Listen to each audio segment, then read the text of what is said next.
O autor, Dr. Joseph Murphy, é doutor em leis e filosofia, em literatura, tecnologia e ciência religiosa, e tem dedicado sua vida e inteligência aos estudos da humanidade, no que ela tem de mais íntimo, o pensamento. Eleva-se a 3 dezenas o número de livros que já escreveu. Livros esses que não só têm sido editados nos Estados Unidos da América do Norte e na Inglaterra, como traduzido para espanhol, francês e alemão, chinês e português. Além de artigos que escreve para jornais e revistas, faz 2 programas por dia no rádio e conferências todos os domingos num grande anfiteatro de Los Angeles, repleto de assistentes interessadíssimos. Embora o que dissemos já bastasse para dar uma ideia firme do sucesso do Dr. Murphy, citaremos ainda frequentes conferências em universidades, clubes e associações norte-americanas e suas várias excursões pela Europa e pelo mundo inteiro, durante as quais faz conferências em todos os países em que seus livros são editados. A razão essencial do êxito obtido pelo Dr. Murphy é o aspecto inteiramente novo de suas teorias. Enquanto todos estão saturados de ouvir dizer tenha força de vontade, lute para conseguir o que deseja, esforce-se, o Dr. Murphy sugere vença sem esforço. Basta pensar naquilo que deseja para conseguir sua realização. É preciso saber pensar, é claro, mas isso o Dr. Murphy ensina neste livro. Após ler os milagres de sua mente, você adotará com certeza as práticas respostas e recomendará o livro aos seus amigos e a seus inimigos. Como funciona sua mente? A mente é uma só, dividida em duas, pois tem 2 fases ou funções distintas. Cada fase se caracteriza por seus fenômenos próprios, por minúcias que lhes são peculiares, e cada uma dessas mentes é capaz de ação independente, assim como de ação sincronizada. Chamamos uma mente objetiva, pois trata das coisas externas, e a outra mente subjetiva. A subjetiva é mais maleável e controlada por sugestões da objetiva, ou consciente. A objetiva toma conhecimento do mundo objetivo e tem como meio de observação os 5 sentidos físicos. É o guia de cada um em seu contato com o ambiente. Através dos 5 sentidos adquirimos conhecimentos das coisas, pois a mente objetiva aprende pela observação, experiência e educação. Sua função mais importante é o raciocínio. Se você olhar uma bela cidade, chegará à conclusão de que ela é bonita baseando-se na observação de seu traçado, seus parques, edifícios, belos jardins floridos e etc. Esse é o trabalho da mente consciente ou objetiva. A palavra objetiva indica que ela trata de coisas objetivas. A mente subjetiva tem contato com seu ambiente por meios que independem dos 5 sentidos físicos, podendo também ser chamada de subconsciente. Percebe por intuição. O subconsciente é a sede das emoções, e nós sabemos, sem sombra de dúvidas, que ele executa suas mais altas funções quando os sentidos objetivos estão em repouso. É a inteligência que se torna manifesta quando o consciente está bloqueado. Em um estado de sonolência ou torpor, o subconsciente vê sem auxílio dos olhos. É claro evidente e pode deixar o corpo a viajar pelo espaço até terras distantes, trazendo de volta experiências e conhecimentos com espantosas características de exatidão. Através do subconsciente pode-se ler os pensamentos de outrem nas menores particularidades, descobrir conteúdo de envelopes lacrados e cofres trancados. O subconsciente tem a prioridade de aprender os pensamentos das pessoas, sem utilizar os habituais meios objetivos de comunicação. Sendo assim, da maior importância que compreendamos bem o interfuncionamento do consciente e do subconsciente, a fim de aprendermos a verdadeira arte de apelar para a nossa força interior. Empregam-se muitos termos para descrever a mente objetiva e subjetiva. Como dissemos, são chamadas de consciente e subconsciente, ou mente voluntária e involuntária, alerta e adormecida, exterior e interior, superficial e profunda. e muitos outros termos são empregados. Devemos nos lembrar, porém, de que existe uma única mente que apenas se divide em duas fases ou funções. Já vimos que a subjetiva, maleável e impressionável é controlada pela sugestão. Compenetremos-nos de que o subconsciente aceita todas as sugestões que lhe são apresentadas, sem discutir, procurando realizar todos os nossos desejos. Tudo aquilo que nos acontece tem base nos pensamentos que foram transmitidos ao subconsciente. Tudo se baseia naquilo que cada um de nós aceita como verdadeiro. O subconsciente aceita implicitamente as crenças e convicções de cada um. Pode-se compará-la ao solo fértil, que aceitará qualquer semente que nele for depositada, seja ela boa ou má. Germinará com igual viço a árvore que dá sombra e frutos, ou a erva rasteira e venenosa. Lembre-se, tudo aquilo em que você acreditar como verdadeiro será igualmente aceito pelo seu subconsciente, incluído no seu destino. Será trazido para a sua vida como condição, experiência ou acontecimento. Todas as nossas ideias, boas ou más, são levadas ao subconsciente através dos sentimentos. Vamos dar um exemplo. A mente consciente é como um navegador, o homem que fica na ponte do comando do navio e o dirige dando ordens aos que se encontram na casa das máquinas e manejam as caldeiras, os medidores e outros instrumentos. Esses homens que trabalham encerrados na casa das máquinas não sabem para onde se dirigem. Obedecem cegamente às ordens recebidas. Atirariam o navio contra rochedo se o homem da ponte de comando desse instruções inseguras ou erradas. Baseado em seus cálculos com a bússola, o sextante ou outros instrumentos, os da casa das máquinas lhe obedecem porque ele compete dirigir. Obedecem ao capitão sem discutir suas ordens. O capitão é o senhor do navio e suas ordens são cumpridas à risca. Da mesma forma, seu consciente é o capitão, o senhor de seu navio. Seu corpo, com todas as entranhas, representa o navio. O seu subconsciente age como o pessoal da casa das máquinas. Recebe suas ordens baseado naquilo que você crê e nas sugestões que você aceita como verdadeiras. Outro exemplo simples é o seguinte: quando você diz a todos, eu não suporto cogumelos, repetindo a frase a miúdo, é muito provável que você sinta uma perturbação de estômago quando comer cogumelos, simplesmente porque seu subconsciente reagirá automaticamente de acordo com a ideia que você gravou. O senhor não suporta cogumelos. Isso provavelmente lhe parecerá divertido, mas é um exemplo claro da relação que existe entre consciente e subconsciente. Quando aquela senhora declara seguidamente, eu perco sono quando tomo café à noite, pode estar certa de que na noite em que tomar um cafezinho, seu subconsciente a manterá acordada, reagindo segundo a atitude condicional que lhe foi imposta. A senhora deseja passar acordada esta noite. Em antigas alegorias, o coração era chamado de subconsciente. Os egípcios estabeleciam uma ligação entre o coração e o subconsciente. Embora não lhes dessem esse nome, assim como os caldeus e babilônios, que tinham para o subconsciente nomes diversos, você pode impressionar seu subconsciente, que expressará exatamente aquilo que nele for impresso. Qualquer ideia que seja emocionalizada ou sentida como verdadeira será aceita pelo seu subconsciente. Se você quiser livrar-se da dor, por exemplo, cale-se e relaxe o corpo, respire calma e pausadamente, mobilize sua atenção, pense na força curativa que existe dentro do seu subconsciente, afirme cognitivamente que o órgão doente estará curado e a dor que está passando nesse momento não deve haver qualquer pressentimento.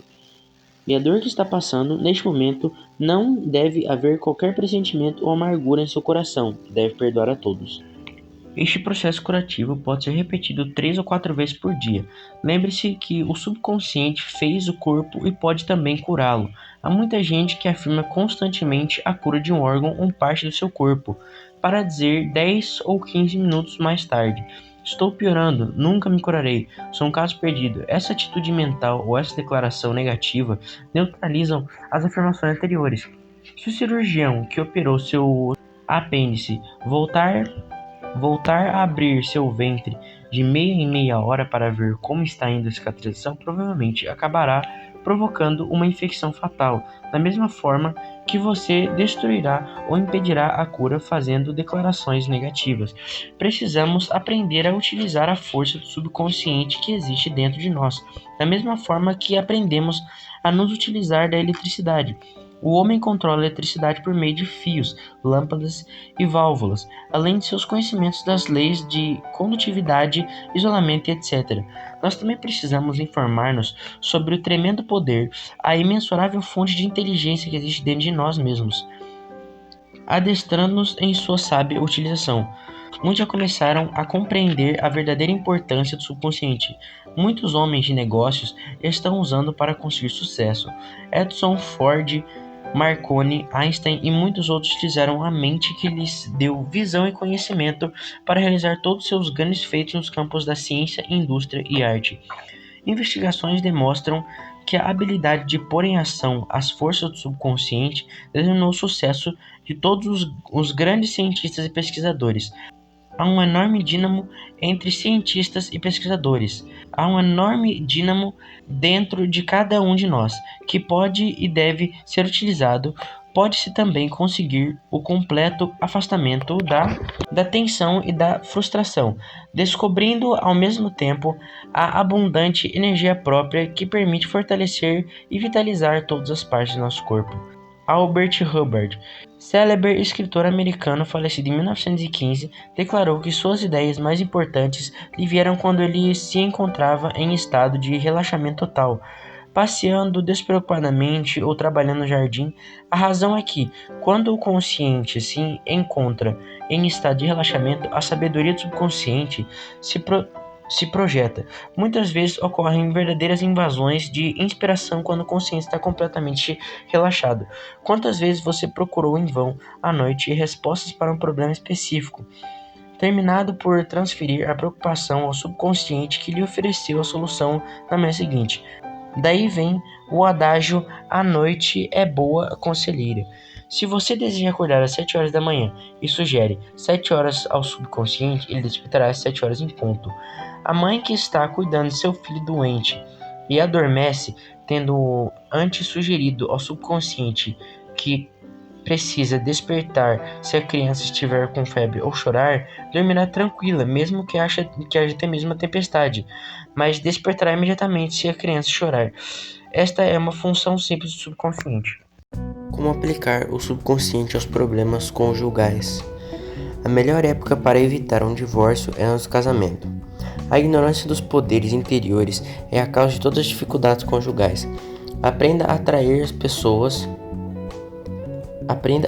a pessoa exata para seu marido ou mulher. Se você é uma moça à procura de um marido, jamais pense nas razões pelas quais você não se poderia casar. Pelo contrário, pense em todas as razões pelas quais você poderia casar e ser feliz. Elimine a ideia de não poder completamente. Aquele que acredita que pode mesmo. Agora, você já conheceu a forma de funcionamento subconsciente? Você sabe que tudo aquilo que nele for impressionado se converterá em realidade ao seu mundo. Individual. Comece então a impressionar seu subconsciente com as características que você admira no outro sexo. Eis um sistema. Sente-se à noite em sua poltrona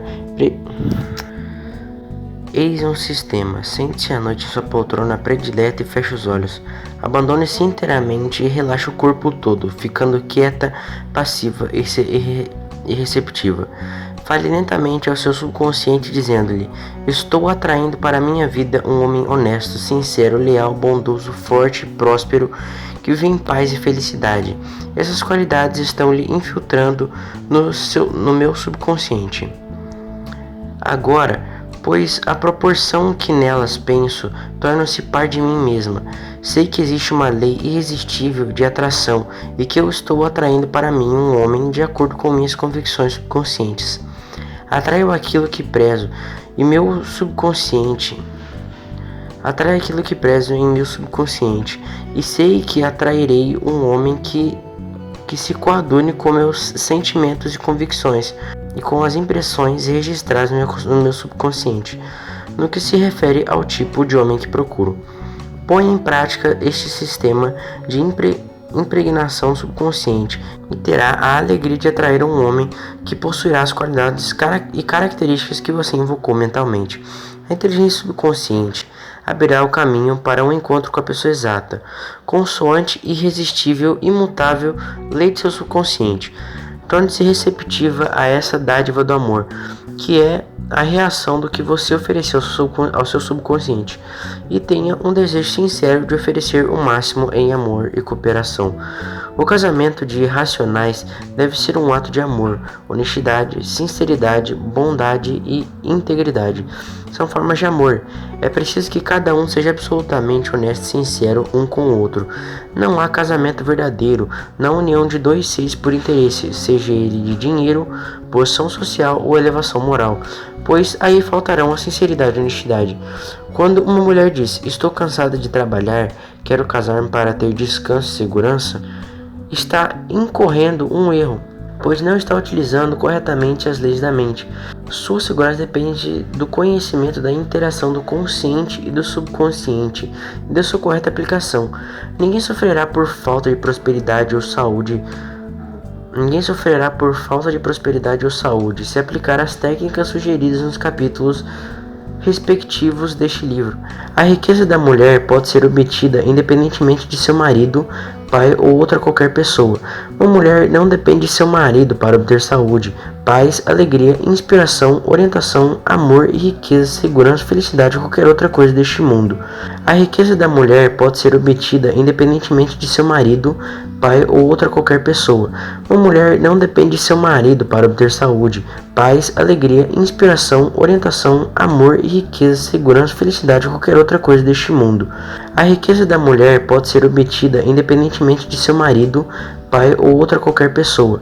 Uma mulher não depende de seu marido para obter saúde, paz, alegria, inspiração, orientação, amor e riqueza, segurança, felicidade ou qualquer outra coisa deste mundo. Sua segurança e paz de espírito vem do conhecimento de suas forças interiores e de constante aplicação das leis de sua própria mente em forma construtiva. O casamento por dinheiro ou por vingança é logicamente uma farsa. Ninguém pode pretender derivar felicidade de uma falsidade.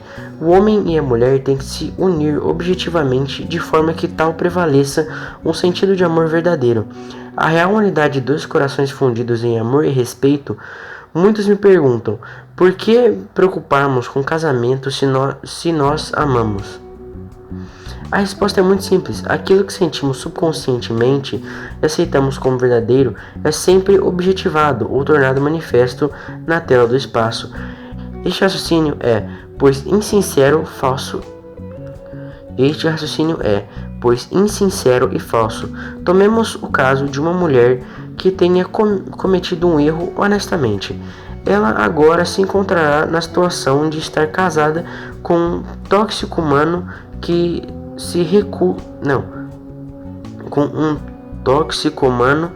recusando-se a trabalhar, forçando a sustentá-lo, é rude e cruel. É verdade que seu estado mental atraiu aquele homem. No entanto, ela não pode ser condenada a viver num mundo de miséria só porque ele foi criado por sua própria inspiração ignorante. Se ela tivesse usado seu subconsciente corretamente, tal não teria acontecido. Estou certo de que se você caísse na sarjeta, escorregando talvez numa casca de banana, acharia ridículo condenar-se a ficar sentado na sarjeta. A providência óbvia seria levantar-se, sacudir a poeira e seguir o caminho. A mulher de que falamos assim o fez. Arrumou seus pertences e abandonou o marido, pois compreendeu que a situação era intolerável. Indubitavelmente, essa mulher não poderia ser condenada a viver com aquele homem, quando seus corações e mentes estavam a quilômetros de distância um do outro. Pode-se amarrar duas pessoas juntas com uma corda e ainda assim elas continuarem tão afastadas uma da outra com os polos, nos sentimentos e nos pontos de vista? Divorciamo-nos mentalmente. Quando nossos corações e mentes estão alheios, e nessas circunstâncias insistir em permanecer junto é caótico sobre todos os ângulos. O casamento é a união de dois corações. Não existe onde eles não estão vinculados em amor e paz. O adultério começa no coração, que é a sede das emoções. Se o seu companheiro lhe provoca ressentimentos, ódios e críticas, você já começou a cometer adultério. Lembre-se sempre de que a predisposição se desenvolve na mente. Os atos físicos seguem os estados mentais, nunca os precedem. Ao ler essas páginas, você talvez esteja lembrando: Eu conheço um jovem pai que casou recentemente. Ambos usaram as leis da mente e pareciam perfeitamente felizes sobre todos os aspectos, mas agora estão pensando em separação. A atitude mental que os atraiu, fê-los apaixonarem-se e unirem, tem de ser permanentemente mantida e fortalecida para preservar o casamento. Se surgir uma desinteligência ou pequena discussão que leve um dos companheiros a deixar entrar em sua mente ideias negativas, como a de ressentimento ou hostilidade, grave erro estará sendo cometido, pois essas ideias negativas são elementos destruidores da felicidade conjugal. As pequenas brigas e discussões normais da vida do casal não fazem mal algum. É o rancor, o mau pensamento que causa o dano. Quando as palavras ásperas são aquecidas e perdoadas minutos após pronunciadas, nada há de temer. Quando, porém, há rancor, ao ressentimento prolongado de ter sido injuriado, aí começa o perigo. Se o homem começa a empurrar e alimentar pensamentos mórbidos sobre a mulher por coisas que ela possa ter dito ou feito, está cometendo adultério, uma vez que está mentalmente destilando amargura. Este amor porá em perigo o casamento, a menos que ele perdoe e irradie amor e bondade para a companheira. Aquele que estiver amargo e ressentido deve evitar palavras ásperas a todo custo e demonstrar consideração, amabilidade e cortesia, em vez de deixar tomarem vulto as diferenças surgidas pela prática mental. Elimina-se o hábito antagonismo, conseguindo então manter melhores relações não só com a esposa, como também o ambiente de trabalho. Assumindo uma atitude harmoniosa, conseguir-se-á a paz e harmonia. Façamos agora alguns comentários sobre a esposa pirracenta. Muitas vezes ela fica assim por falta de atenção. Sua pirraça provém de um grande desejo de amor e afeição. É preciso satisfazê-la. Há também o tipo de mulher que deseja moldar o homem à sua particular maneira de ser. Este é o meio mais fácil do mundo de se afastar do homem. A esposa e o marido precisam. A esposa e o marido precisam deixar de ser pirracentos e implicantes, sempre procurando pequenas falhas ou erros do outro. Cada um, ao contrário, deve atentar para as qualidades positivas do outro e elogiá-las. É um grande erro discutir seus problemas ou dificuldades conjugais com vizinhos ou parentes. Suponha, por exemplo, que a esposa diz ao vizinho: João nunca me dá dinheiro, trata minha mãe de forma abominável, bebe demais, é mal educado e me insulta constantemente. Essa mulher estará desagradando e diminuindo o marido aos olhos de todos, vizinhos e parentes, perante os quais ele nunca mais poderá aparecer como um marido ideal. Nunca discuta seus problemas conjugais, a não ser com um conselheiro experimentado, para que possa fazer com que tanta gente pense negativamente de seu casamento. Além disso, a proporção que você discute o assunto e comenta as fraquezas de seu marido está realmente criando essas qualidades negativas dentro de você mesmo. Quem é que está pensando e sentindo negativamente? Você. Os parentes dão em geral os piores conselhos, pois seu raciocínio é influenciado e prejudicado por não ser impessoal. Qualquer conselho recebido que viole a regra básica, que é uma lei cósmica, não é bom nem sadio. Convém lembrar que não há dois seres humanos que vivem sob o mesmo teto, sem choques de temperamento, períodos de rugas e aborrecimentos. Nunca demonstre o lado infeliz de seu casamento aos amigos. Guarde suas rusgas em segredo. Contenha-os ímpetos de crítica e condenação do companheiro. Se houver crianças no lar, o pai deve elogiar a mãe em sua presença e por vezes chamar sua atenção para as boas qualidades dela e para os aspectos felizes do lar. Um marido não deve tentar transformar sua esposa numa segunda edição de si mesmo. Tal propósito de demonstrar muito pouco tato é o contrário da natureza. O marido não deve tentar transformar sua esposa numa segunda edição de si mesmo. Tal propósito de demonstrar muito pouco tato e é contrário à natureza, inteiramente tolo e muitas vezes resulta na dissolução do casamento.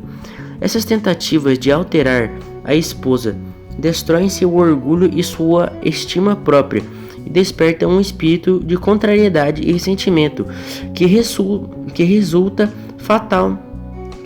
fatal ao vínculo do matrimônio.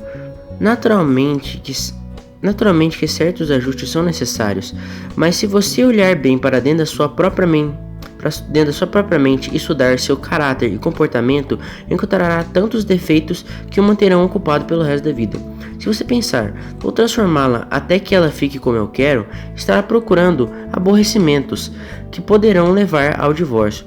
Ganhando com isso vida miserável, aprenderá pelo método mais custoso que você mesmo é o que deve mudar.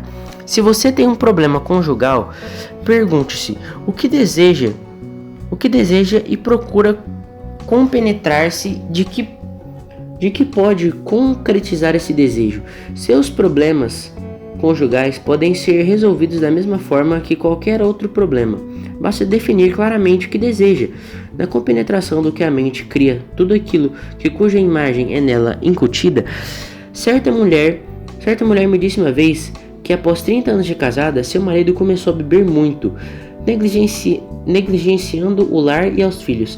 E sem apresentar atenção às circunstâncias, essa mulher começou a invocar paz e harmonia em seu coração e em seu lar, incutindo calmamente em sua mente objetivos que desejava alcançar, na certeza de que seu subconsciente criaria e multiplicaria aquilo em que ela concentrasse suas atenções.